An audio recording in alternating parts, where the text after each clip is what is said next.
Iron Podcast-ის სტუმარი ბაკარი გუნტური, დამფუძნებელი პროფესიონალური აღჭურვილობა, ტაქტიკური, ეს სწორი მართულება იქნება, ეკიპირება და მალე ალბათ კიდე დაგვემატება იარაღების და რაღაც სასროლი სივრცეც კი. და ამბიცია გვაქვს ამ ეტაპზეც ვცდილობთ რომ მაქსიმალურად სხვა პლატფორმა შევქმნათ.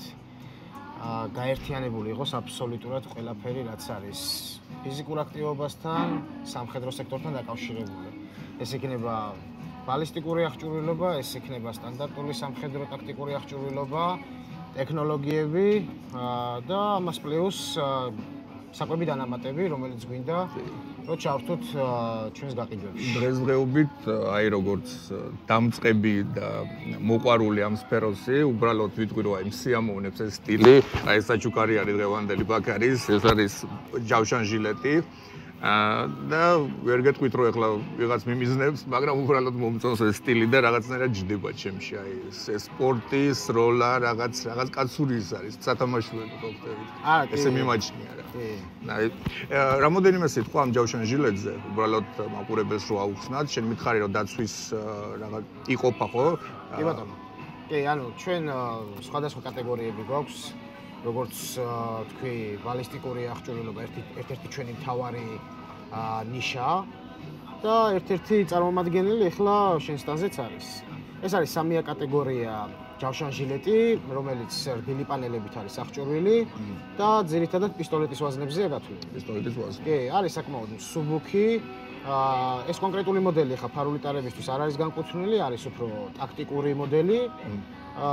მაგრამ გარდა ამისა ჩვენ შეთავაზებაში გვაქვს ფარული ტარების სხვადასხვანაირი მოდელები.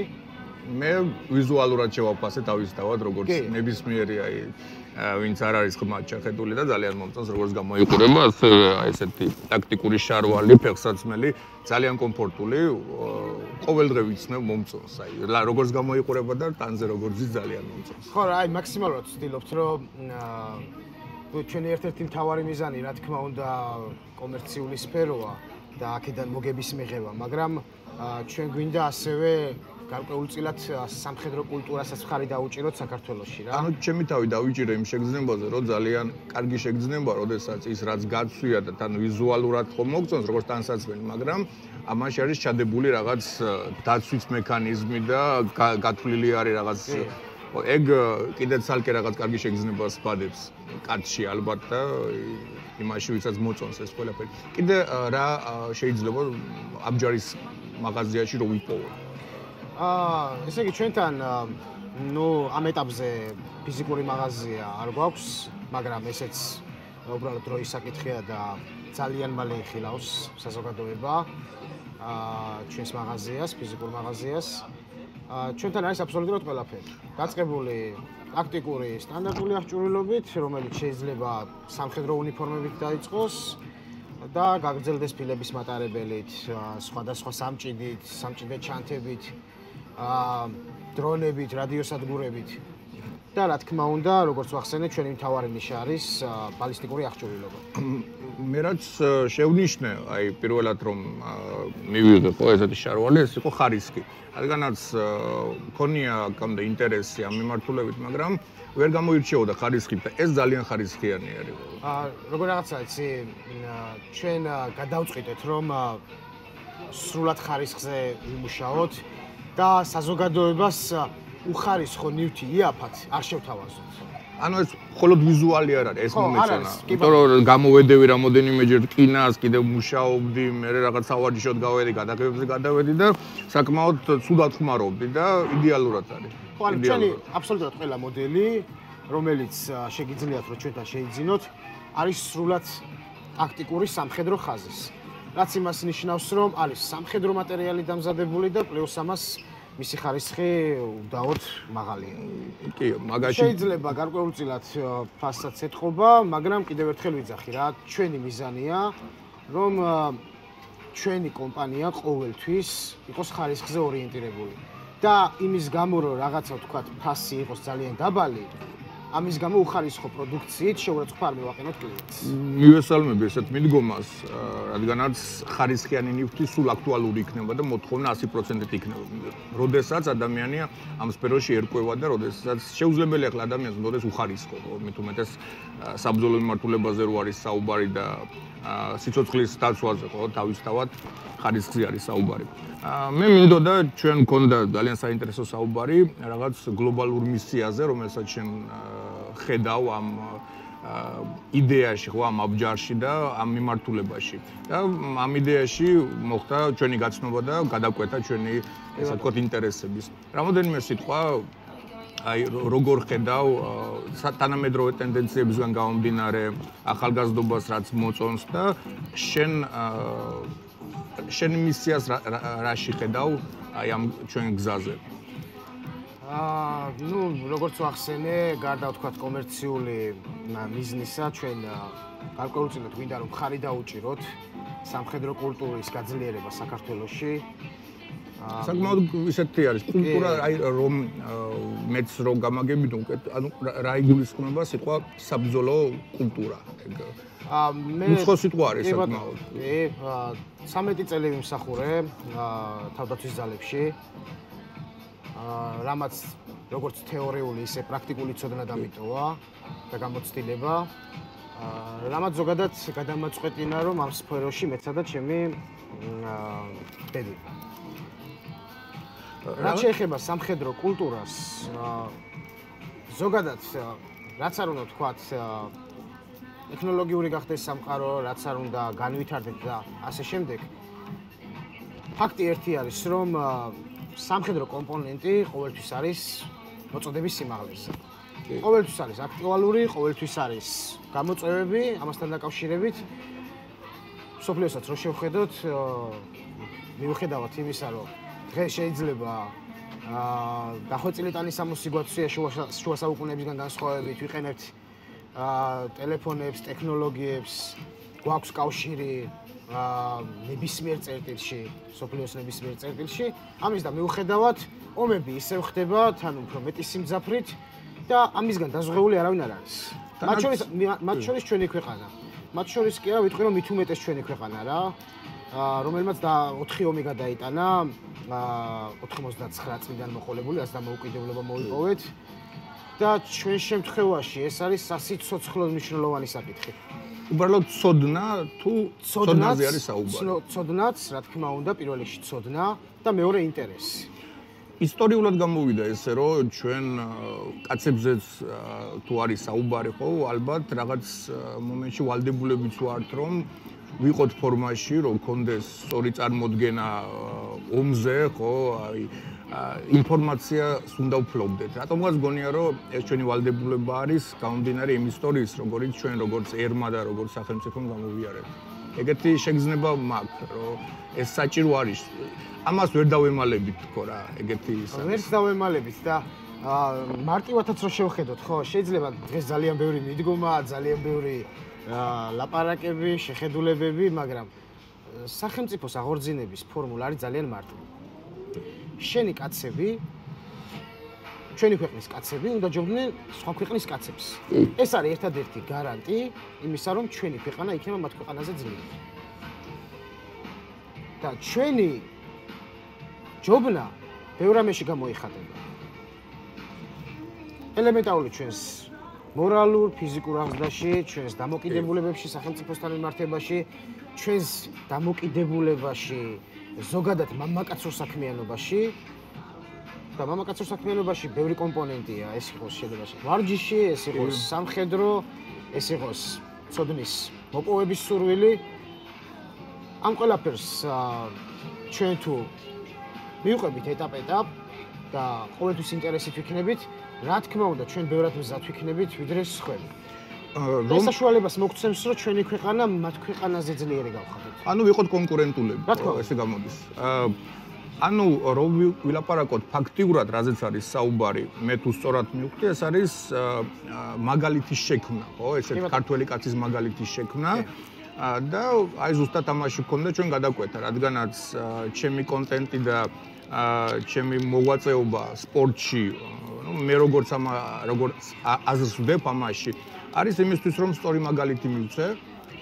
ვეცადო რომ ვიყო ის მაგალითი, ესეთი ვაჟკაცი სპორტსმენის, რომელიც ბრძოლობს, რომელიც არის კონკურენტული, რომელსაც არეშინია და იღებს გამოწვევებს და აი ამარცხებს თავის მოწინააღმდეგეებს. და ძალიან მომეწონა ამ მომენტში, რომ შენს გაქვს ეს შენი წარმოდგენა გამომდინარე იმ სფეროდან, რომლიდანაც მოდიხარ, როგორი უნდა იყოს ქართველი მამაკაცი. და აი ეს კომპონენტები რო ავიღოთ, ხო, რომელიც ახასიათებს აი ქართველ მამაკაცს, რა კომპონენტები იქნებოდა შენი აზრით და რა წვლილი შეგაქვს შენ აი ამ ბრენდის შექმნით, ამ კომპონენტებში. როგორც ასეთი ისტორიულად ქართველი მამაკაცი ყოველთვის მოწოდების სიმაღლეზე იდგა. ყოველთვის გააჩნდა თავისი ის უნიკალური თვისებები, რაც ბრძოლაშიც წარმატების საშუალებას აძლევდა და ზოგადად ქვეყნის გადარჩენის საქმეშიც. არ არის, აი მათემატიკურად ვერ ახსნით იმ ფაქტს, რომ რამ გადაარჩინა ესეთი მცირე რაოდენობის ერი და ესეთი პატარა ქვეყანა ამდენ 1000 წლეულ გამოწვევების მიუხედავად. კიდე შევინარჩუნეთ ჩვენი სახელმწიფო, რაც ძალიან მნიშვნელოვანია. ანუ ეს ფაქტია, რომ ჩვენ სწორად ქონდა აღქმული ის მომენტი, თუ როგორი უნდა ყოფილიყავით, როგორ მზადყოფნაში უნდა ყოფილიყავით ჩვენ ყველა, რომ ჩვენი ქვეყანა გადარჩენილიყო ისეთი დიდი ქვეყნების ან იმპერიების წინააღმდეგ, როგორიც ჩვენ გვყავდა.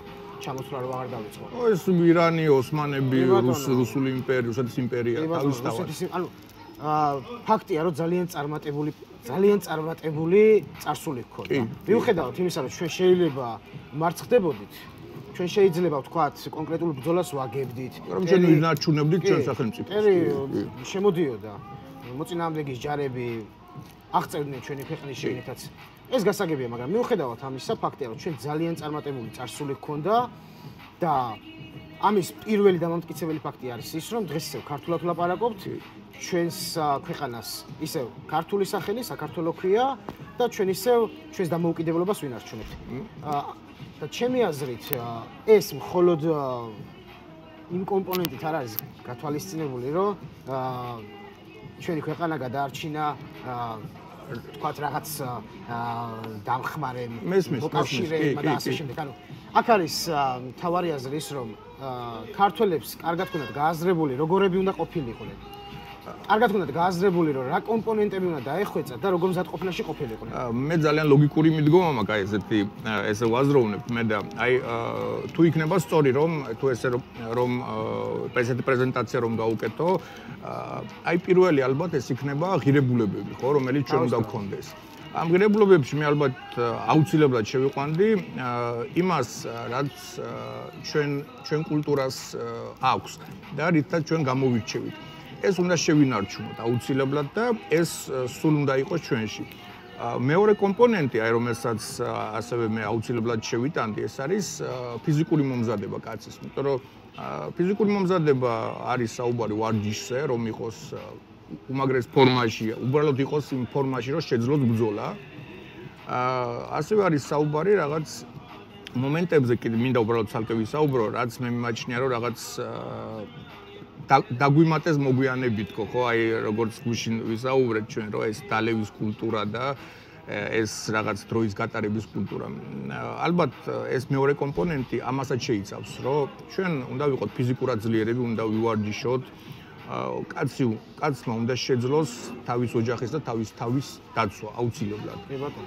ასევე აუცილებელი კომპონენტი ეს რასაც მე ახლა ვსწავლობ არის შესაძლებლობა რომ ცოდნა ბრძოლის შესახებ, ხო, ასე დავარქმევდი, რომ კონდეს ცოდნა როგორ უნდა იბრძოლო, დღევანდელ რეალობაში ეს არის საუბარი სროლაზე და ალბათ ამ კომპონენტში შენ შეგაგ უკვე შენი წვლილი იმით, რასაც შენ ქმნი, კონტენტით, აქსესუარებით და იმ მაგალითით, როგორ უნდა გამოიყურებოდეს აი თანამედროვე მამაკაცი.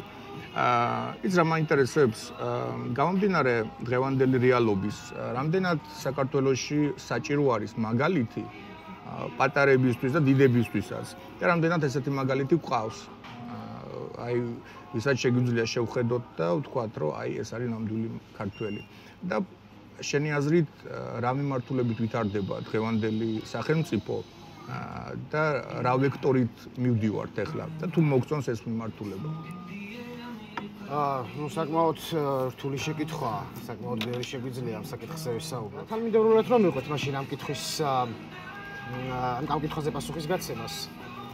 პირველი რაც არის სამწუხაროდ უნდა ვაღიაროთ ის რომ მიუხედავად იმისა რომ 4 ომი გავიარეთ დამოუკიდებლობის მოპოვებიდან ჩვენ მაინც ვერ შევძელით რომ ჩვენი სამხედრო კულტურა და ჩვენი მომზადების დონე ინდივიდუალურად გულისხმობ რა თქმა უნდა აგვიყვანა მაღალ დონეზე და ჩვენ მუდმივად ზადყოფნაში ყოფილიყავით და ამას რატო ვამბობ ანუ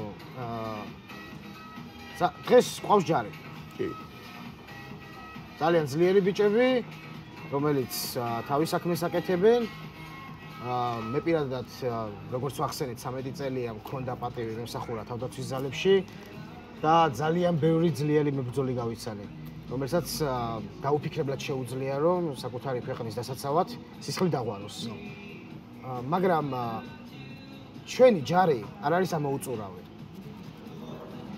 უკრაინასაც რო შევხედოთ უკრაინის ომი დაიწყო პროფესიონალურმა ჯარმა მაგრამ დღეს უკვე სხვა პროფესიის წარმომადგენლები აგრძელებენ მას. ეს შეიძლება იყვნენ მეწაღეები, პროფესორები, რაღაც მომენტში პარტიზანული არა, უფრო რატო იცი?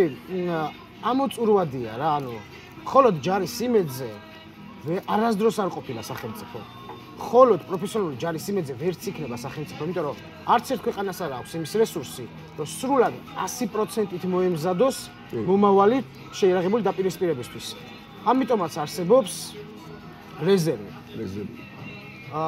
ვერ ვიტყვი რომ ჩვენი რეზერვი ეფექტურია და სამწუხაროდ ამ კუთხითაც ჩვენ დიდი წინსვლა არც ერთ ჩვენ არ ქონია, არც ერთ ეტაპზე ჩვენი დამოუკიდებლობის მოპოვებიდან, მაგრამ უფრო სამწუხარო არის ის, რომ საზოგადოებასაც არ აქვს დიდი ინტერესი, რომ საკუთარი თავი ინდივიდუალურად მოამზადოს. მოდი დავანებოთ ქვეყანას თავი. საკუთარი ოჯახის დასაცავად. იმიტომ რომ მოწინააღმდეგის ჯარისკაცები, რომლებიც შემოდიან, მათ შენ ვერც მორალს მოსთხოვ, ვერც წესების დაცვას მოთხოვ, საუბარსაც ვერ დაუწყებ. კი ბატონო და ვერც ომის სამართალზე ვერ დაელაპარაკები. და ამის მაგალითები არა მარტო სხვა ომებიდან შეგვიძლია მოვიყვანოთ, თვითონვეც განვიცადეთ. ამის მაგალითები ქონია. ყველაზე ახლო წარსული ეს არის აგვისტოს ომი, ხო? სადაც ძალიან ბევრი დანაშაული მოხდა. და მოწინააღმდეგის მორალზე საუბარი უაზროა. კი ბატონო, მოწინააღმდეგის ჯარისკაცებმა არ დაიცვეს ეს წესები. არც ვაჟკაცობა გამოავლინეს. და სამწუხაროდ სუსტ წარმომადგენლებს, ქალებს, ბავშვებს, მოხუცებს დაერივნენ, ჩვენი ჯარისკაცები აწამეს და ასე შემდეგ. ჩვენ არ გაგვიკეთებია ეს. იმიტომ რომ ქართველს აქვს ღირსება. ქართველ ჯარისკაცს ყოველთვის ჰქონდა ამის კულტურა და ყოველთვის ექნება. კონკრეტულად სუსტი არ დაჩაგროს. რა ნაბიჯებზე არის საუბარი, რომ აი ამ რეზერვის ხარისხმა პირველ რიგში ინტერესი უნდა გავზარდოთ ჩვენში. ჩვენი ინტერესი. მე ყოველთვის ვიძახდი, რომ შვენიერი იქნებოდა რომ საქართველოში ყველა მამაკაცი ყოფილიყო თავისივე სურვილით. აღჭურვილი რომელსაც გადებდა სახლში შეინახავდა და ნებისმიერ კონფლიქტურ სიტუაციაში ჩვენ 100,000-ობით ჯარისკაცი გვეყოლებოდა. 100,000-ობით ჯარისკაცი, რომელსაც შეუძლია საკუთარი იარაღით, საკუთარი აღჭურვილობით დაიცვას ქვეყანა. ეს იქნებოდა იდეალური. რა თქმა უნდა, ეს რთული პროცესია და რა თქმა უნდა, ჩვენ ამისთვის დრო გჭირდება, მაგრამ უნდა დაიწყოს რა, უნდა დაიწყოს. ჩვენ რო გვიხარია, ჩვენ რო მოგწონს, თქვა სხვა ქვეყანას რო უყურებთ, როგორი გასამხედროებულია, როგორი მილიტარისტულია, ხო? მარტო უბრალოდ Facebook-ში მოწონებით მოგწონს. აი, რო ავიღოთ ესე, რო თქვა რომ აი შეგვიძლია ესეთი მომენტები გადმოვიღოთ ჩვენ. რა ქვეყანაზე ისაუბრებდი ესე? არ ვიცი, ჩემთვის რა თქმა უნდა პირველ რიგში არის ამერიკის შეერთებული შტატები. რითი გამოირჩევა აი? ამერიკის შეერთებული შტატები არის ერთ-ერთი ყველაზე მილიტარისტული სახელმწიფო და მისი მოსახლეობა არის ერთ-ერთი ყველაზე უფრო დაინტერესებული სამხედრო სფეროთი. ფაქტიურად ამერიკის შეერთებულ შტატებში იმდენი შეიარაღება არსებობს მოსახლეობაში და იმდენი ეს სამხედრო კომპონენტები, რომ ალბათ დათვლა საკმაოდ რთული იქნება რა, აღრიცხვაც კი ძალიან რთული იქნება. რატომ მოხდა ესე? აი უბრალოდ რომ უკვირდები, მეც კონტენტს რომ ნახულობ ინგლისურ ენოვანს, ძალიან ბევრი კონტენტი არის იარაღზე. და ეს არის მოყვარულებზე საუბარი, რომელსაც გააჩნიათ რაღაც უამრავი არსენალები, ტესტავენ ახალ მოდელებს და რითი არის გამოწვეული ესეთ ინტერესი შენი აზრით? როგორ რაღაცა იცი, ჩვენ საკმაოდ რთული პერიოდი გავიარეთ რა. ჩვენი დამოუკიდებლობის მოპოვებიდან იმდენად რთული და ბნელი მომენტები გქონდა, რომ ამან გარკვეულწილად ზეგავლენა მოახდინა ჩვენს. ამერიკაც ხო სულ ომობდა თავის დამოუკიდებლობას, მაგრამ წარმატებულად ომობდა. ანუ სწორად იყო დალაგებული რა და შესაბამისად ხო ხალხიც მუდამ მზადყოფნაში იყო და ამან გარკვეული ინტერესი დატოვა ომების მერეც. იმიტომ რომ ჩვენშიც ეს ინტერესი არის, მაგრამ რატო არ გამოიხატა ამ როგორ რაღაცა ჩვენ საბჭოთა კავშირის პერიოდის გავიარეთ. კი. რა დროსაც ჩვენ დამოუკიდებლად საკუთარი შეიარაღებული ძალები არ ყავდა, პლუს ამას განვითარებული როგორც ასეთი არ იყო. არც იმის საშუალება იყო, რომ როგორც დღეს ტექნოლოგია გვაძლევს საშუალებას, რომ კონტენტი შევქნათ, ხალხს შევთავაზოთ, მაგალითი ვაჩვენოთ. ამის საშუალება მაგრამ აი დღეს შეგვიძლია და რითი გამოვიწვიოთ ეს ინტერესი? დღეს შეგვიძლია, მაგრამ დღეს გარკვეულწილად დაზიანდა. ჩვენი დამოკიდებულება სამხედრო საქმისადმი დაზიანებული არის რა და ამის გამო ხალხს მაინც და მაინც ინტერესი არ აქვს. რა თქმა უნდა, ღმერთს მადლობა, რომ ეს ყოვლისმომცველი ფაქტი არ არის. კი. ძალიან ბევრი და მაგრამ უფრო გამონაკლისზე გვექნება საუბარი. ხო, ძალიან ბევრი დაინტერესებული პიროვნებაა, რომელთაც უყვართ შეიარაღებაც, აღჭურვილობაც, საკუთარი თავის მომზადებაც, მაგრამ საკმარისი არ არის. ანუ მექანიზმზე რომ ვისაუბროთ, ხო, ეს არის მაგალითის შექმნა, რომელსაც უკვე გაიმეორებს პატარები, გაიმეორებს დიდები და სწორი და მისაბაძი მაგალითის შექმნა, ხო? აი მაგაზე ვიტყვი, სანამ თქვათ უკვე სახელმწიფოზე გადავალთ, რა კითხვაც დამისვი. სამწუხარო ის არის, რომ ძალიან ცუდი მაგალითები გვაქვს რა.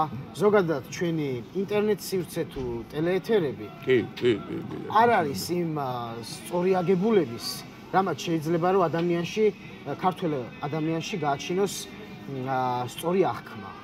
დამოკიდებულებაში ცვალოს ბევრი ისეთი მნიშვნელოვანი საკითხისადმი, რომელიც ყველაზე უფრო გვტკივა ქართველებს. მე არ მომწონს პირადად ჩემთვის მაგალითად ინტერნეტ სივრცე და ტელეეთერები არის საკმაოდ ძლიერი რესურსი არის, რადგანაც დღეს ბავშვი რო ნახულობს, კი ბატონო. აი ეს მუშაობს ძალიან კარგად. როდესაც ბავშვი ნახულობს აი მაგალითს, რომ აი ეს არის კარგი მაგალითი რაღაც კაცის, წარმატებული ბიჭის, ხო, ესე ვთქვათ, იმეორებენ რა. და ესეთი მაგალითები ალბათ დღეს ჩვენ გვაკლია. არ ყავს თუ ვერ ვიტყვი, მაგრამ გვაკლია. ანუ გვაკლია რა, მაგიტო ვიძახი. სამწუხაროა, მაგრამ ეს ჩვენი დაკვეთაც არის. საზოგადოება უკვეთავთ ამას და ამას აკეთებენ კიდეც. ანუ თუნდაც ეს ბილდსიტყვაობა ავიღოთ, უხამსი გადაცემები, ანუ დარწმუნებული ვარ, ეხლა მე და შენ რო ვიბილდსიტყვაოთ აქ, ალბათ 1-2000 ნახვით მეტი გექნება რა. კი, მაგრამ გეთანხმები, პრობლემა არის იმაში, რომ ყველაზე დიდი რეიტინგი ინტერნეტ სივრცეში აქვს Prime Shows. ეგ მესმის, მაგრამ იმაშიც არის საქმე, რომ ჩვენ შეგვიძლია ინტერესი გამოვიწვიოთ სხვანაირი მიმართულებით. აი, უბრალოდ ჩემ მაგალითს გეტყვი, მე ვატარებდი დარტყმის ზალაში შეჯიბრებებს, ძალიან დიდი ინტერესი გამოიწვია ვატარებდი შერეულ ორთა ბრძოლებს და პრინციპში ის სტილი, რის პრეზენტაციასაც მე ვაკეთებ, რომ აი უბრალოდ მქონდა ესეთი სურვილი და ამ გზაზე ეხლაც ვარ, რომ ქართველი კაცი უნდა იყოს ძლიერი, მე სულ ესეთი წარმოვიდგენ, ძლიერი, მებრძოლი, სროლაც იცოდეს, რაღაც ბრუტალურად გამოიყურებოდეს. მე სულ ესეთი წარმოდგენა მქონდა. ამაზე იმოქმედა იმანაც, რომ მე საქართველოში არ ვცხოვრობდი, მე დავიბადე რუსეთში, გავიზარდე იქ და როდესაც შენ უცხოეთში ცხოვრობ, შენ ქვეყანაზე გაქვს ცოტათი უფრო ლამაზი შეხედულება, ხო, რადგანაც აი ხო ხედავ, რომ აი საქართველო არის ესეთი და ციგნებიდან, მონაყოლებიდან ესეთი წარმოდგენა მქონდა, რომ სულ წარმომედგენა ფიზიკურად დიდი, რაღაც წვერებით ვერ გეტყვი რატომ, მაგრამ აი ბავშვობიდან ესეთი წარმოდგენა მქონდა და მინდოდა რომ ეს წარმოდგენა ჩემ თავში აი ანუ მე ესე ვთქვათ, გამეგრძელებია ის, აი როგორცაც ხედავდი აი ქართული მამაკაცი. უბრალოდ ამას დრო ჭირდება. როგორც ამერიკაში ფილმების ხარჯზე, სამოტივაციო ვიდეოების ხარჯზე არის ესეთი შექმნილი ვიზუალის, აი ძლიერი ამერიკელი კაცის. ისევე ჩვენ უნდა შევქმნათ ეს. სამწუხაროდ ჩემი აზრით და მე შემიძლია ეს შემიძლია ამაზე ვისაუბრო, რადგანაც მეტაპობრივად მე ჩამოვდიოდი საქართველოში, აი ყოველ 6 წელიწადში ერთხელ, 10 წელიწადში ერთხელ და დიდ ცვლილებებს ხედავდი. მე დავარქმევ, რომ ესეთი ხელოვნურად შექმნილი იდეები საქართველოში იყო ეს კრიმინალური იდეა, ჩემი აზრით, რადგანაც აბსოლუტურად ჩვენ მენტალიტეტში არ ჯდება. უბრალოდ რაღაც მომენტში შეიქმნა და ჩვენ გვაქვს ესეთი თვისება, რომ მალე ვიტაცებთ რაღაცას და საკმაოდ ხარისხიანად და ჩამოვედი და მე ჩემთვის გასაკვირი იყო საქართველოში რაღაც მე-6 და მე-5 კლასში რაღაც კრიმინალური გარჩევები რო იყო, ხო ხდები, ბავშვური. მაგრამ ბავშვები თამაშობდნენ ამას, დიდებიც ამაში იყვნენ ჯამში, ხო? შემდეგი ჩემი ჩამოსვლა იყო, როდესაც რევოლუცია მოხდა და ეს იყო გასაკვირი, რადგანაც უკვე ყველა გეგმავდა რომ გახდეს პოლიციელი და ხო ხდები, ანუ რაღაც დიდი ცვლილებები იყო, რადგანაც ჩამოვდიოდი დიდ პერიოდებში, ხო ხდები. და დღევანდელი რეალობა, აი როდესაც მე უკვე გადმოვედი საქართველოში და ვცხოვრობ, რატომღაც ესეთი შეგრძნებას მიტოვებს, რომ არ ვიცით რა გავაკეთოთ და სამწუხაროდ ეს გლობალიზაცია, მე წინააღმდეგი ვარ გლობალიზაციის, აგიხსნი რატომ ჩვენ ვართ როგორც ერი საინტერესო, იმიტომ რომ ქართველები ვართ. ჩვენ თუ გავხდით გერმანელები, გავხდით ამერიკელები და ჩვენ მალე გავქრებით, ხები და ინტერესიც ჩვენს მიმართ დაიკარგება. ჩემი აზრით, ჩვენ უნდა ვიყოთ თანამედროვე ქვეყანა, მაგრამ ჩვენ უნდა შევინარჩუნოთ ჩვენი ტრადიციები, იმიტომ რომ ეს არის საინტერესო. ადამიანში არის საინტერესო მისი კულტურა, მისი აზრები. შენ შეიძლება შენი აზრი არ ეთანხმებოდეს ხოსთვის აზრს, მაგრამ ეს შენი აზრია და ეს გამოხატავს იმ კულტურას, საიდანაც შენ წამოხვედი. ეს არის მნიშვნელოვანი ჩემი შეხედულებით. ეს არ უნდა დავკარგოთ და არ უნდა გავიფანტოთ ამ გლობალიზაციაში, რადგანაც დღეს რაღაც ეგ ტენდენციას, რაღაც სუსტი ბიჭების და რაღაც ეგ არ მომწონს მე, აი როგორ გითხრა, შეიძლება ეს ცოტა იმაჯღერდეს, მაგრამ მე მინდა რომ ქართველი კაცი ვარჯიშობდეს, რომ კონდეს წარმოდგენა იარაღზე, რომ იყოს ძლიერი ფიზიკურად და მენტალურად. და საუკეთესო დროის გატარება არ იყოს უბრალოდ დალევა და ძმაკაცებთან ხინკლის ჭამა. ალბათ ეგეც ხელოვნურად შექმნილი არის ჩვენში. დროის გატარებით და დალევით მარტო ჩვენ სახელმწიფოს ვერ შევინარჩუნებით, ეს ფაქტი არის, ხო? მე ვერ ვიჩხუბებ ახლა ზეკ დღეს რო დავლიო, ხები და დღეს რო ახლა ხინკლით გავსკვნი, ვერ ვიჩხუბებ და მე არ შემეძლება რომ ფიზიკურად ვიყო იმ ფორმაში, რომელშიც ვალდებული იყო ჩვენი წინაპრები რომ ყოფილიყვნენ.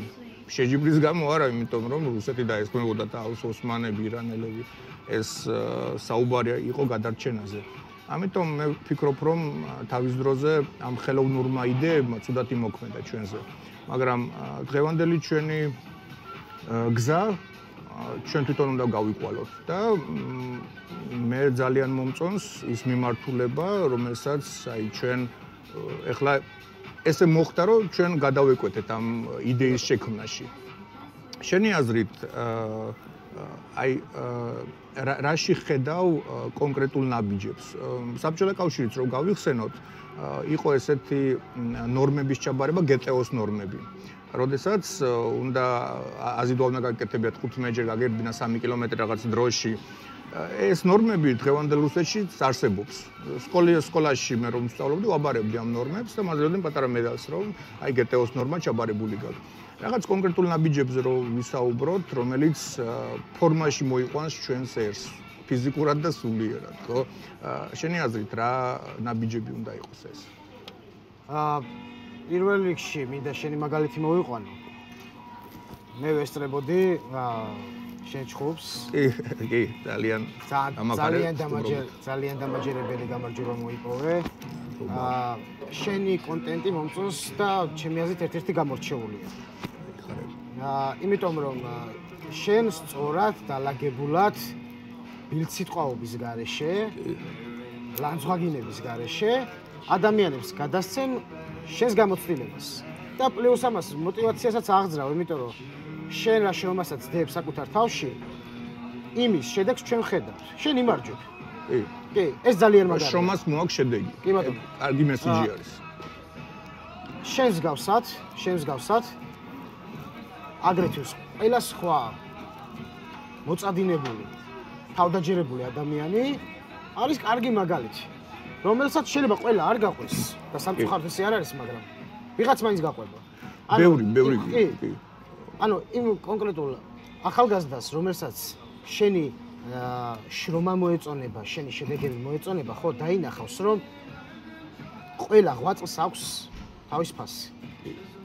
არ იქნება სწორი იმის თქმა, აქ არაფერი გამომივა, ამას ისუნდა, იმას ისუნდა. კი. ანუ ეს არის უბრალოდ თავის მართლება რა. შენ თუ რაღაცის გაკეთება გინდა, იმას გააკეთებ რა. დახელილი ცხოვრება არავის არ აქვს. არავის კეთანხმები აბსოლუტურად. ჩვენ დავიწყეთ ნულიდან და ავდივართ. და ეგ ჩვენზეა დამოკიდებული სადამდე ავალთ. შენ შეიძლება ჩათვალო, რომ კი არა გაქვს ახლა 10,000 ლარი ხელფასი, ან 20,000 ლარი, მაგრამ ეს სხვა არაფერს არ ნიშნავს. ყველა ასე იწყებს. მოიწადინე, შეხედე ამ ადამიანს, იშრომა, საკუთარ თავში დაიხარჯა და შედეგსაც მიაღწია. პირველ რიგში, ჩემი აზრით, ძალიან კარგია რომ ესეთი მაგალითები ჩანს, მაგალითების შექმნა. კი, იმიტომ რომ დიდ დონეზე ჩვენ ეს მაგალითები არ აგვაქვს. და ეს სამწუხაროა რა. თუნდაც სკოლებში, თუნდაც შემდგომ საფეხურზე სწავლებების და ასევე დანარჩენში რა. ანუ ჩემი აზრით მეტი ინტერესი უნდა გამოიჩინოს სახელმწიფომ, იმიტომ რომ ამ კუთხით ჩვენ დასუსტებულები ვართ რა. სწორად აღნიშნე, ანუ ჩვენ აღარ ვართ ისეთი ძლიერები, როგორც ჩვენი ქვეყნის აღშენებლობა სჭირდება რა. მაგრამ ამის გამოსასწორებლად ნაბიჯები არ იდგმება. კი, მესმის, ანუ ქართველის ერთ-ერთი ყველაზე გამორჩეული თვისება არის ფეთქებადი ხასიათი. ტემპერამენტი, ანუ სულ გრადუსშია ეს ქვეყანა რა, სულ მაღალი გრადუსია აქ. მესმის ეს გამოწვეულია იქიდან, რომ საკმაოდ ინტელექტუალური ხალხი ვართ რა. ჩვენი ინტელექტი საკმაოდ მაღალია, ჩვენი უნიკალურობა, ჩვენი გამორჩეულობა არის საოცრად მაღალი. მე მქონია ბევრ ქვეყანასთან შეხება, ბევრი ქვეყნის წარმომადგენელთან და ძალიან რთულია ჩვენი ქვეყნის წარმომადგენლებს შეადარო ვინმე. ვახასიათებს უკიდურესობა რა, ან ძალიან კარგია ძალიან. აი რუსეთში ამბობდნენ ესეც, ნუ გადაობდნენ, ამბობდნენ რომ ქართველებისგან გამოდის ან მღვდელი, ან კანონიერი ქურდიო. აი რაღაც შვაში არ ვართ, ხო? და ჩემი აზრით ეს გენიალური ხალხის მახასიათებელი არის. მაგრამ ამასთან ერთად მე როგორც ქართველს შემიძლია ჩვენ ერს საყვედურიც უთხრა, რომ ჩვენ ბევრი საუბრისგან უნდა გადავიდეთ მოქმედებისკენ. ეგ ჩემი აზრით საჭირო არის. რადგანაც გვიყვარს ზოგჯერ ეს ბევრი საუბარი, ლამაზი საუბარი, რომელსაც არაფერი არ მოაქვს. და მე ვცდილობ რომ ჩემი მაგალითით ზუსტად ეს გავაკეთო, ნაკლები საუბარი, მეტი საქმე. ეს ჩვენ გვჭირდება ყველა მიმართულებაში. ალბათ ასევე რაც მე მინდა აღვნიშნო, აი როდესაც შენ ეცნობი შენ ქვეყანას და შენ ერს როგორც უცხოელი, მაგრამ ქართველი ხარ, მე ესეთი გზა გავიარე. მე ასევე მინდა აღვნიშნო, რომ ჩვენ თავდაბლობა ცოტათი გვაკლია, ჩემი აზრით. რადგანაც გვახასიათებს ეს ცოტათი ზემოდანყურება, როდესაც რაღაცაში უპირატესობა გვაქვს. ეს ჩემი აზრით ნაბიჯი უკან არის ძალიან დიდი. ამ მომენტზეც უნდა ვიმუშაოთ და მოთხოვნას ამაში ხედავს ერი. მე აგიხსნი რატომ ვფიქრობ ესე, რადგანაც როდესაც ეს მომენტი ამ მომენტს მაყურებელი ხედავს ჩემში ან რაღაც სხვა სპორტსმენში აღნიშნავს, იმიტომ რომ ეს მოწონს. ადამიანი სულ აღნიშნავს იმას, რისკენაც მიისწრაფის თავად და რაც არის მისთვის საინტერესო. ჩემი აზრით, ჩვენ ძალიან დიდი პოტენციალი გვაქვს. უბრალოდ არ უნდა გავქრეთ ამ შუქებში ხო რომელიც ჩვენ გვიზიდავს.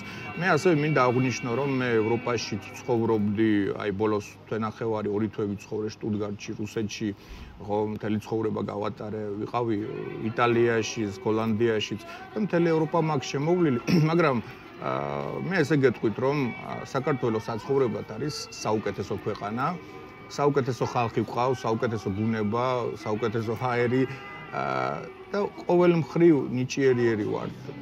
თუ რუსეთში მილიონიდან ერთი გენიალური იქნებოდა, აქ ყოველი მეათე ჩემი აზრით გენიალური ადამიანია, დაწყებული კურიერიდან დამთავრებული გამყიდველით მაღაზიაში საინტერესოა და უბრალოდ ან საინტერესო არის, ან რაღაცით გამორჩეული. მე ამას არ ვამბობ, იმიტომ რომ ქართველი ვარ, უბრალოდ ეს შევხედე აქ, როგორც მინუსები შემიძლია აღვნიშნო, ასევე ესეც მინდა აღვნიშნო. უბრალოდ არ მომწონს ის საუბარი, რომ აი ევროპაში მაგარია ცხოვრება, ამერიკაშია მაგარია. არ არის მაგარი ევროპაში ცხოვრება. მე ვცხოვრობდი მოსკოვშიც, იტალიაშიც, შტუტგარტში ვიცხოვრე ბოლოს და არ მომწონს. ნუ აი არ მომწონს, ან მოსაწყენი არის, ან არაკომფორტული არის. ყველაფერი ერთად და ცხოვრების ხარისხი ჩემთვის არის საქართველოში. მე ძალიან ვამაყობ იმით, რომ საქართველოში ვცხოვრობ და დღეს მე პირდაპირ გეუბნები, მაგ შესაძლებლობა ვიცხოვრო, სადაც მინდა, მაგრამ ვცხოვრობ, სადაც მინდა, თბილისში. აქ მომწონს მე. ის საუბრები, რომ ამერიკაში ჯობია, არ ჯობია ამერიკაში, მე მომწონს საქართველოში ცხოვრება, იმიტომ რომ შეიძლება სადღაც უკეთესი მანქანები იყოს, უფრო სწრაფი მოტოციკლები ან რაღაც, მაგრამ ჯამში კომფორტს ჩემთვის წარმოადგენს ის ნოდარი და ის ტენგიზი და ის ვაჟა-ფშაველას გამზირია. ნუ ჩემთვის ეს უფრო კომფორტული არის, უფრო ახლოს არის.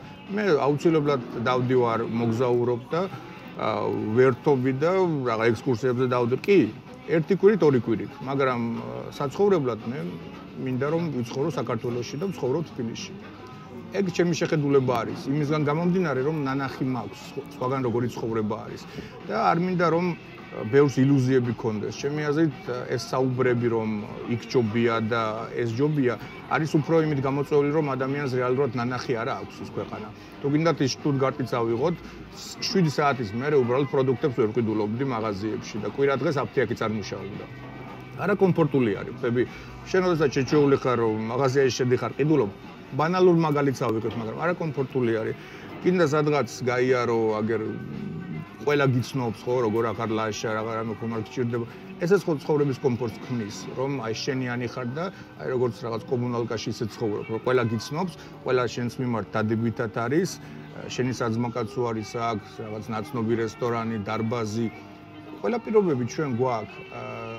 ნუ ჩემი აზრით სწორი არის ის მიმართულება, რომ შენ რა სფეროშიც ხარ, უნდა გახდეს საუკეთესო და გააკეთო შენი საქმე ყველაზე მაგრად. მაშინ ხვალინდელი დღე იქნება უკეთესი. და როდესაც შენ ეძებ, რომ სხვაგან ვიღაც რაღაცას მომცემს, ეგ არასწორი მიმართულება არის. ჩვენ უნდა შევქმნათ ჩვენი ლამაზი საქართველო და საუკეთესო ქვეყანა. ეს არის ჩემი აზრით სწორი მიმართულება, რადგანაც ბუნებამ და ღმერთმა მოგცა ამისთვის ყველაფერი. და დარჩენილი უკვე ჩვენ უნდა გავაკეთოთ ჩვენი ხელით. ნამდვილად ისეა რა ლაშა. არ ვიცი ხლა ყველას თავის გზა აქვს რა თქმა უნდა რა. მე ცხოვრებით 2 კვირაზე მეტი არასდროს არ ყოფილი ვარ უცხოეთში. არაფერი არ დაგიკარგავს. ანუ მაგრამ რომ ყოფილიყავი ხო არა აქ ამას ჩემთვის მნიშვნელობა, ჩემთვის რა თქმა უნდა ჩემი ქვეყანაა და ჩემი სახლია. პირველ რიგში და ჩემთვის საცხოვრებელი ადგილიც სწორედ ეს ჩემი სამშობლოა ეს რა. ყველას თავის გზა აქვს, თვითონ გადაწყვეტოს, რავი რა ურჩევნია, მაგრამ ქართლის ადგილი საქართველოშია რა. კი, ეთანხმები ამაში. მე ძალიან გული მწყდება იმაზე, რომ ჩვენ ძალიან ნიჰილისტურად უყურებთ საკუთარ ქვეყანას, საკუთარ ტერიტორიებს. ჩვენ ძალიან ბევრი გვაქვს დასაბრუნებელი. კი. 4-ვე კუთხით, 4-ვე მიმართულებით ძალიან ბევრი ტერიტორია გვაქვს დასაბრუნებელი. მაგრამ სამწუხაროდ რაღაც განცდა აღარა გვაქვს იმისი, რომ ეს უნდა დავიბოთ, ანუ წარსულში რომ ჩვენს წინაპრებს მსგავსი დამოკიდებულება ქონოდათ. ჩვენ ის დაგვრჩებოდა რაც ახლა გვაქვს, ანუ არ დაგვრჩებოდა. არ გვექნებოდა რაც გვაქვს ისიც. ხო, არ დაგვრჩებოდა ახლა და დიდი ბოდიში ხა კარგია რა, ძალიან კარგი ცხოვრება, არ ვიცი, მაინც და მაინც მანქანიდან დიდი სახლი რაღაც მომენტში თავის დამალო არის ეს ალბათ ეს ევროპაში გაფანტოა რაღაც ეგეთი არ არის სწორით ხო რა ძალიან ბევრი წარმომადგენელი ყო ვიქცე გაჭირვებამ წაიყვანა და ძალიან დიდი იმედი მაქვს რომ ერთი დღეს დადგება და აბსოლუტურად ყველა ქართველს ჩვენ ვიხილავთ ჩვენი ქვეყანაში რა ძალიან დიდი სურვილი მაქვს ჩემი ახლობლებიც არიან ემიგრაციაში ძალიან გული მწყდება ამაზე და იმედი მაქვს რომ მათ დაბრუნების დრო დაუდგებათ რა უბრალოდ ერთი თავარი რაც არის ხო უნდა შევიგნოთ ის რომ ამ ქვეყანას სჭირდება ძლიერი საზოგადოება ძლიერი ანუ კარგია ომის აშენელება ომის დროს ბევრი ადამიანი იღუპება რა თქმა უნდა და პირველ რიგში ყველა მინდა იცოდეს რომ თუ ვინმეს ომი არ უნდა ესა ჯარისკაცს კი ვინც იცის კი ბატონო ყველაზე მეტად ჯარისკაცს არ უნდა ომი და ეს არც ერთ ქვეყანაში არ არის განსხვავებული რა ომი რა თქმა უნდა ცუდია მაგრამ ეს აღარ არის შენზე დამოკიდებული ხოლოდ რომ შენ არ გინდა ომი ეს იმას არ ნიშნავს რომ მაგრამ მზად უნდა იყოს ხო არა ეს იმას არ ნიშნავს რომ კი დაგეთანხმება მოწინააღმდეგე და აღარ შემოვალ ახლა შენ ომი არ გინდა ხო სამწუხაროდ ეგრე არ ხდება ხო არ ხდება ესე ძალიან კარგია თუ ეს ყველაფერი დიპლომატიით მოგვარდება ჩვენი პრობლემები და ადამიანების ხოცვა-ჟღლიკის გარეშე მაგრამ ხედავთ ხო რა გეოპოლიტიკურ სივრცეში რეალობა სხვანაირი ხო გეოპოლიტიკური სივრცე საკმაოდ რთული ჩვენ გარშემო და შესაბამისად ხო ჩვენ დავიყოთ მზად იმიტომ რომ სუსტ ადამიანს სუსტ საზოგადოებას სუსტ ქვეყანას პატივს არავინ არცევს და ძალასცემენ პატივს სულ ეგრევე მარტივი საკბილოა მარტივი მოსანელებელია და შესაბამისად ძალიან ბევრს გაუჩნდება იმის სურვილი რომ ისედაც მიტაცებული მიწას და სამწუხაროდ 4-ვე სახელმწიფოს ჩვენი ტერიტორიები აქვს მიტაცებული გაუჩნდეს უფრო მეტი სურვილი რატომაც არა ანუ ჩვენ უნდა გავძლიერდეთ რა აი ერთ დავამატებ სახელმწიფოსთან მიმართებაში ჩვენ სამწუხაროდ საზოგადოებას გვახასიათებს ერთი ძალიან ცუდი თვისება რა ჩვენ არ გვიყვარს არაპოპულარული გადაწყვეტილებები ჩვენ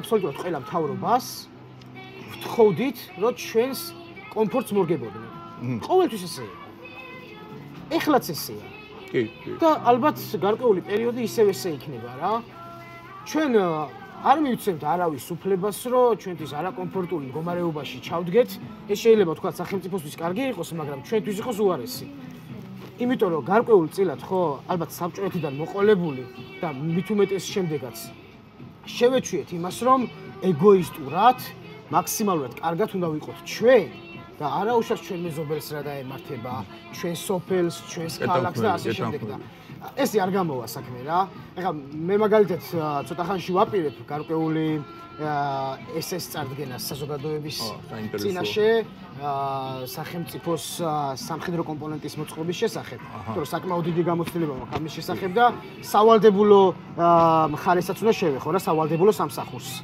და რეზერვის სამსახურს. დარწმუნებული ვარ, რომ სახელმწიფომ რო თქვას, რომ ისრაელივით ჩვენ 3 წლიანი სავალდებულო შემოვიღოთ, იმის გამო რომ ჩვენი ყველა მოქალაქე იყოს მზად, ამას ქართული საზოგადოება ხო არ შეხვდება კარგად. არ მიიღებს შენი. ხო, არ მიიღებს. ხო და რატო? რა ცუდი იქნება? ანუ ისრაელი რა დღეს ცუდ მდგომარეობაშია? ჩემი აზრით ერთ-ერთი ყველაზე მომზადებული ათეულში შედის? კი. და რომელსაც შეუძლია საკუთარი ქვეყნის ეფექტურად დაცვა? არა, ხო და ანუ აბსოლუტურად ყველა მოქალაქე ისრაელის ფიქრობს თავის სახელმწიფოზე როგორც ოჯახზე. და ამაზრს ვერ ამოუგდებ თავიდან. რა თქმა უნდა და მაგიტომ ვიძახი რა, ჩვენ თუ საკუთარი თავის მომზადება არ დავიწყეთ, ჩვენ თუ არ შეგვიყვარდა დისციპლინა. კი. მაშინ ჩვენ არ ვიქნებით მზად. ამ მზადყოფნისთვის მდგომარეობაში აღმოჩნდეთ გარკვეული პერიოდი. მაგრამ ეს არაკომფორტული მდგომარეობა ხო სახელმწიფოსთვის საჭიროა. შენ შეიძლება უყურებ ინდივიდუალურად, რომ არ გინდა შენი შვილი იყოს, თქვათ, სავალდებულო სამსახურში 2 წელი ან 3 წელი. და ამის გამო ან თანხას გადაიხდიანებს, მაგრამ რატო უფრო დიდი მასშტაბით არ აზროვნებ? რატო არ ფიქრობ იმას, რომ შენი შვილის მსგავსად 10,000-ობით სხვა შვილი იქნება და 10,000-ობით სხვა შვილი რამდენიმე წელიწადში უკვე 100,000-ობით მომზადებული რეზერვისტია, მომზადებული ჯარისკაცია, რომელიც გაზრებით უნდა დაიწყოს ეს ნაბიჯი. და როდესაც ჩვენ საუბრობთ მზადყოფნის ნაბიჯებზე, მე როგორც სპორტის წარმომადგენელი ვიტყოდი, რომ უფრო მეტი ღია შეჯიბრებების ჩატარება კრივში, MMA-ში ну ესე მე ვხედავ ხო, იმიტომ რომ მე ამ სფეროში ვერ ყვევი. უფრო მეტი ივენტების ჩატარება, ჩამოყვანას ცნობილი სპორტსმენების, რომელიც საკმაოდ ბევრი არის და ინტერესი რომლების მიმართაც არის. ეს არის ჩემი აზრით, ხო?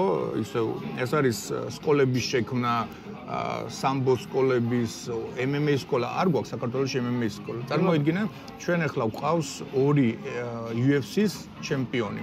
ამერიკას არ ყავს ორი UFC-ს ჩემპიონი, არ ყავს რუსე, არც ერთ ქვეყანას არ ყავს და ჩვენ 3 მილიონიან ქვეყანას ორ წონით კატეგორიაში ყავს ჩემპიონები. ეს არის თოფურია, ეს არის აბდუალიშვილი.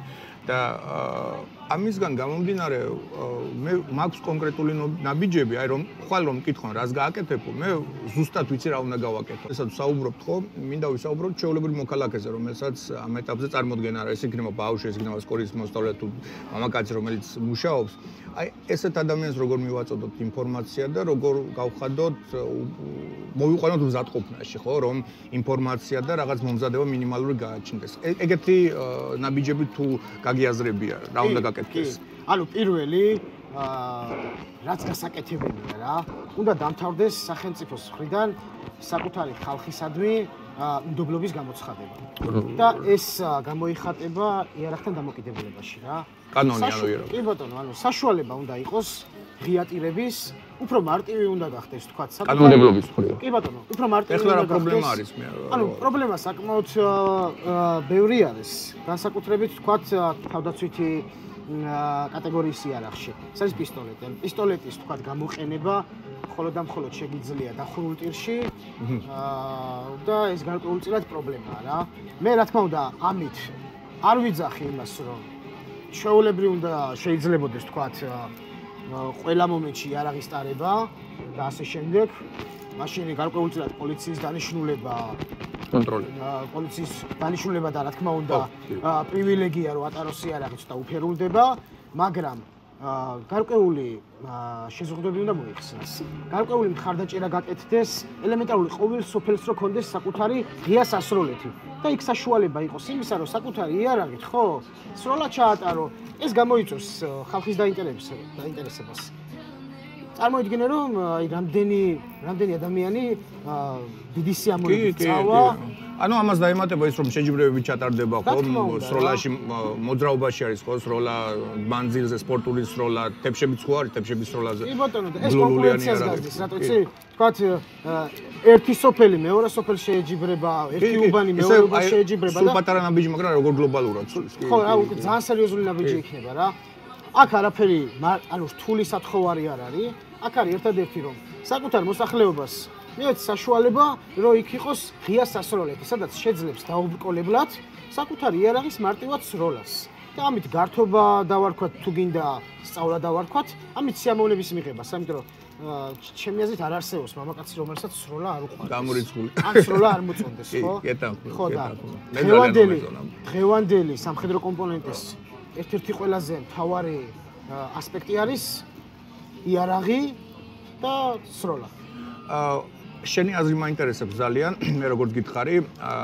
მაგალითი აი საბჭოთა კავშირის დროს და ეხლა დღევანდელ რუსეთშიც არის რომ წელიწადში ერთხელ ყველა სკოლის მოსწავლე მე-6 კლასის ზემოთ უნივერსიტეტის და მამაკაცები ვალდებულები არიან რომ წელიწადში ერთხელ ტარდება GTO-ს ნორმები. GTO არის კატოვსტრუდუია ბარონი, ეგ სიტარგმნება როგორც მზადყოფნაში ვარ დაცვისთვის და ბრძოლისთვის.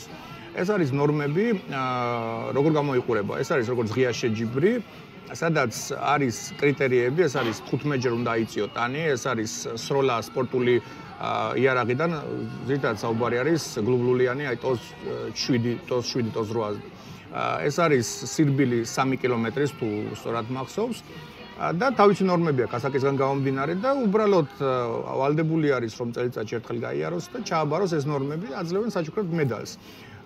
ეგ შეიძლება რაღაც არხოიზმივით არის ახლა ცოტა დაძველებული, მაგრამ რატომაც მიმაჩნია რომ ეფექტური არის, რადგანაც მობილიზაციას უკეთებს ადამიანს.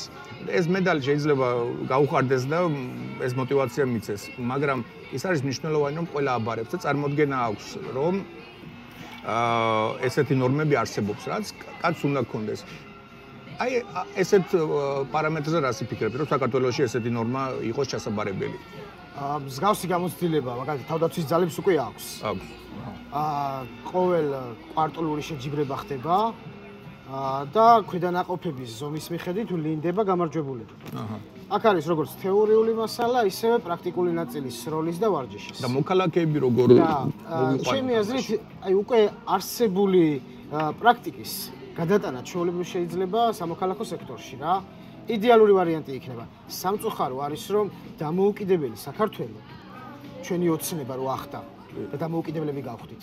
ეს ჩვენი დამოუკიდებელი საქართველო რაღაც კომპონენტში ჩვენს დამყრობელ სახელმწიფოს, სადაც დაახლოებით 70 წელი გავატარეთ, ვერ ჯობნის. ანუ საბჭოთა კავშირის დროს ეს იყო. ეხლა არ არის. იყო სამხედრო კომპონენტი სკოლებში, იყო ფიზიკური მომზადების კომპონენტი, მაგრამ დღეს არ არის.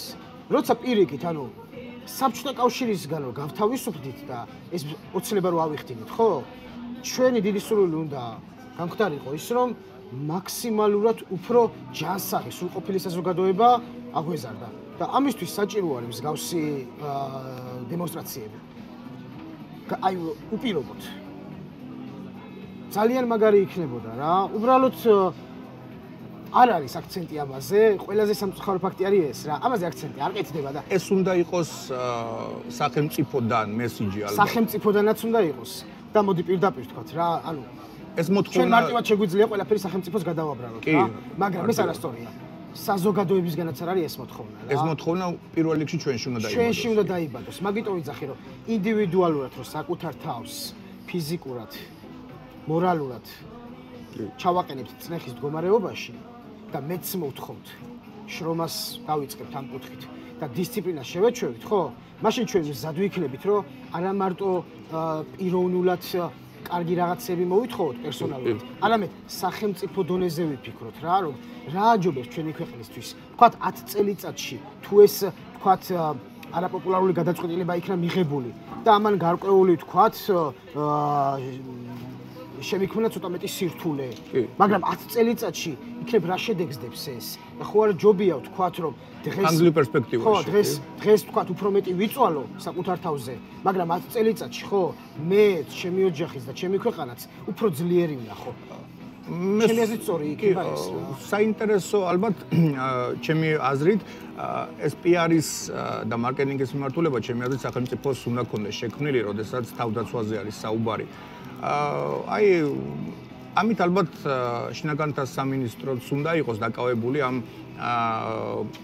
ადამიანის შექმნით, ხო, რომელიც იქნება მაგალითი ყველასთვის. ამერიკაში არის ესეთი ეს ამერიკაში უბრალოდ საინტერესო ფაქტი არის, მაგრამ შინაგანთა საქმის სამინისტრო ეს იყო საუბარი ხანგრძლივ პერიოდზე გოლივუდს ფინანსურად მოტივაციას უკეთებდა, რომ ბევრი ფილმები ყოფილიყო ომზე, ავგანისტანზე, ვიეტნამზე, ეს როკი, ეს ყველაფერი არის შეკვეთა შინაგანთა სამინისტროში. რადგანაც ეს უკეთებდა ძალიან დიდ მოტივაციას, რომ სწორი მაგალითი შექმნილიყო მამაკაცისთვის ამერიკაში. ესეთი სამუშაოები ჩემი აზრით ჩვენთანაც საჭირო არის. ანუ მაგიტომ მომწონს რა, ერთ-ერთი გამორჩეული კონტენტი გაქვს ჩემთვის პირადად. და დიდი მადლობა ამისთვის. კიდევ ერთხელ ავხსნი და ხაზგავსავ რატო რა. შენ ხარ პიროვნება, რომელიც ცდილობს ხალხისთვის სწორად გადაცემას ინფორმაციის. და ყველაზე კარგი ის არის, რომ ჩვეულებრივ პატარა ბავშვსაც კი შეუძლია რომ გიყუროს და შენგან ცუც ვერაფერს ვერ მიიღებს, ანუ გარდა იმისა, რომ თქვა დაინახოს შენი შრომა.